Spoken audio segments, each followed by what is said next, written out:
सोचिए, एक पूरा समुदाय अपना इतिहास और अपनी पहचान को लेकर एक बड़े सवाल के चौराहे पर खड़ा है। आज हम कोली समुदाय के अंदर चल रही एक बहुत ही गहरी बहस को समझने की कोशिश करेंगे, जहां वो अपने भविष्य को एक नई दिशा देने के लिए अपने अतीत को दोबारा देख रहे हैं।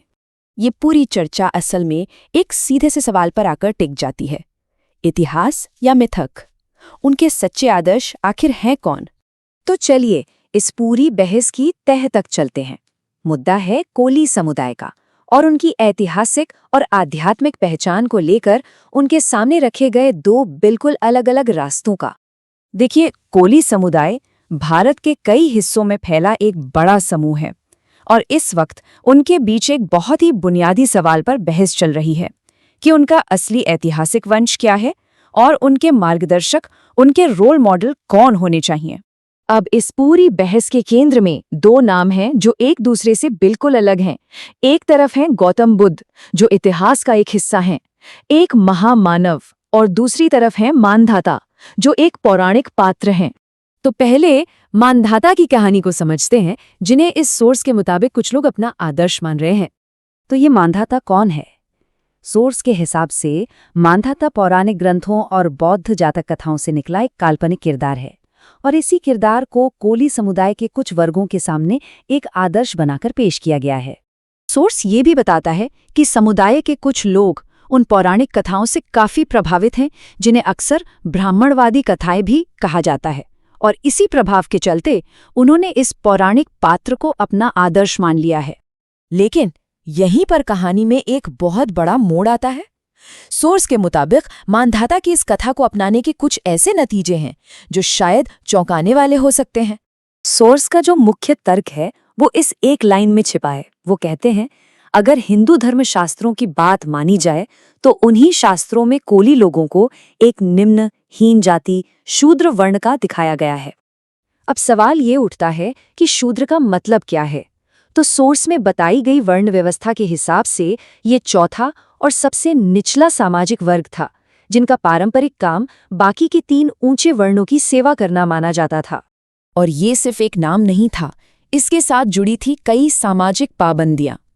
सोर्स के अनुसार शूद्रों को ना तो शिक्षा पाने का अधिकार था, ना ही हथियार रखने का, और ना ही व्यापार करने का। और इसी वजह से सोर्स एक बहुत ही तीखा और सीधा सवाल पूछता है कि क्या मानधाता को अपना आदर्श मानने वाले लोग ये चाहते हैं कि उनके बच्चे शिक्षा से दूर रहें और बाकी तीन वर्णों की सेवा करने वाले गुलाम बनकर रह जाएं? तो इस मुश्किल सवाल के जवाब में सोर्स एक बिल्कुल दूसरा रास्ता दिखाता है, एक ऐसा वंश जिसकी जड़ें बौद्ध इतिहास में हैं।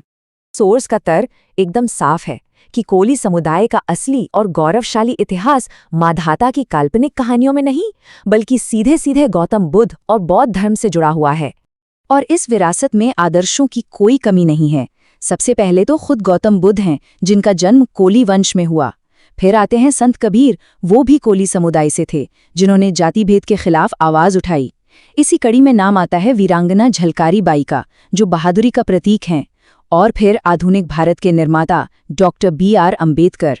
और ये दावा सिर्फ हवा हवाई नहीं है, इसको साबित करने के लिए सोर्स रामग्राम स्तूप जैसे ठोस ऐतिहासिक सबूतों का जिक्र करता है, जिसका सीधा कनेक्शन कोली लोगों से है और जो उनके पुराने बौद्ध संबंधों का एक बड़ा प्रमाण है। और देखिए, ये ऐतिहासिक रिश्ता आज भी कितना मायने रखता है। सोर्स इस बात की तरफ इशारा करता है कि आज भी देश के प्रधानमंत्री गर्व से कहते हैं कि भारत बुद्ध का देश है। यहाँ तक कि नीता अंबानी भी गर्व से कहती हैं, मैं बुद्ध के देश से आती हूँ। तो आखिर में पूरी बात एक चुनाव पर आके रुक जाती है। एक रास्ता चुनना है, एक विरासत चुननी है। सोर्स सीधे सीधे कोली समुदाय के लोगों से एक अपील करता है। कोली समुदाय का गौतम बुद्ध के साथ खून का रिश्ता है, तो क्या उन्हें बुद्ध के नाम पर गर्व नहीं करना चाहिए? हर कोली व्यक्ति को इस बारे में सोचना चाहिए। और आखिर में सोर्स का निष्कर्ष एक सीधी सी गुजारिश है कि समुदाय मानधाता की इस काल्पनिक कहानी को ब्राह्मण पंडितों के लिए ही छोड़ दे और अपनी खुद की सच्ची ऐतिहासिक विरासत को अपनाए। ये पूरी चर्चा हमें एक बहुत बड़े सवाल के साथ छोड़ जाती है। हम जिस इतिहास को चुनते हैं, जिस पर गर्व करते हैं, वही इतिहास हमारे आने वाले भविष्य की नींव कैसे रखता है।